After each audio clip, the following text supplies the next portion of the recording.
Hello again, basketball fans. Welcome to High School Hoops Weekly. I am Rachel George, joined by Tim Hauer. We are out here at New Hanover High School. We will have an interview later in the show with boys coach Kirk Angel, as well as look at some of the area leaders statistically. But right now we're going to jump right in. Tim has some Mideastern boys predictions for us. Yeah, the Mideastern race, we've talked about this a lot, about the parity and about how close it is. 4 teams will make the playoffs, and I'm going to kind of tell you who I think. I like Hanover. They're 3-0 right now. I like them to get the 1 seed. Rose is 3-0, but I'm not still sure about them. They've won at Laney, and they've beaten Hoggard and Ashley in 2 really ugly games at home, so I'm not sold on the Rose quite yet. And then you got Hoggard, Ashley, and New Bern all at 1 and 2, so probably 2 of those 3 will make it.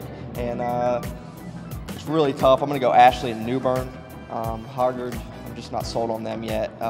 If Stillman White comes back, maybe.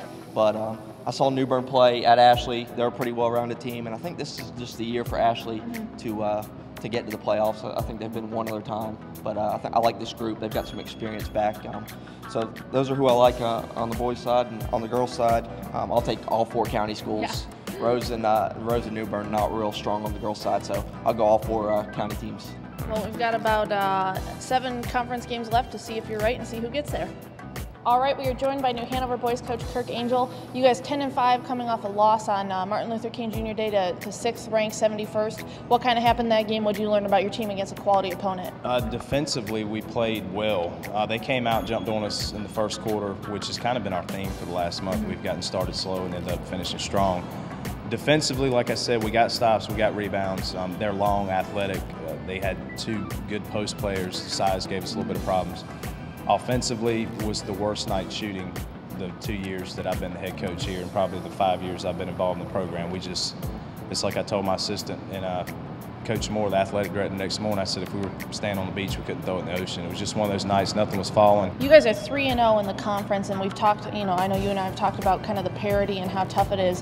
How have you been able to get to 3-0, and then how do you try to keep it going in a conference where anybody really, truly probably could win on any game? Right. Luckily, this group, with only 2 seniors, a lot of juniors, and actually 3 sophomores that played quite a bit, they've brought the energy and the intensity and the effort every conference game. That's not been a problem. They've come out, executing, playing well defensively, running, doing the things that we do, and they've really I've not had a problem getting them up for conference. They understand how important it is. The parity this year is like no other year that's been in a long time. There's no real true front runner, and we're fortunate to be sitting where we're at. We've got a big one Friday night with Rose, so hopefully we can take care of business. You mentioned Rose here on Friday, both of you guys in the top of the league at 3-0, so this one's for an early spot in first place, and this is a team that started not very well, I think 1-7, yeah, and has since come on and is now 6-8. What's it going to take to beat them and stay on top of the Mideastern? Rose is Rose. They're going to be athletic, they're going to run, they're going to pressure the ball.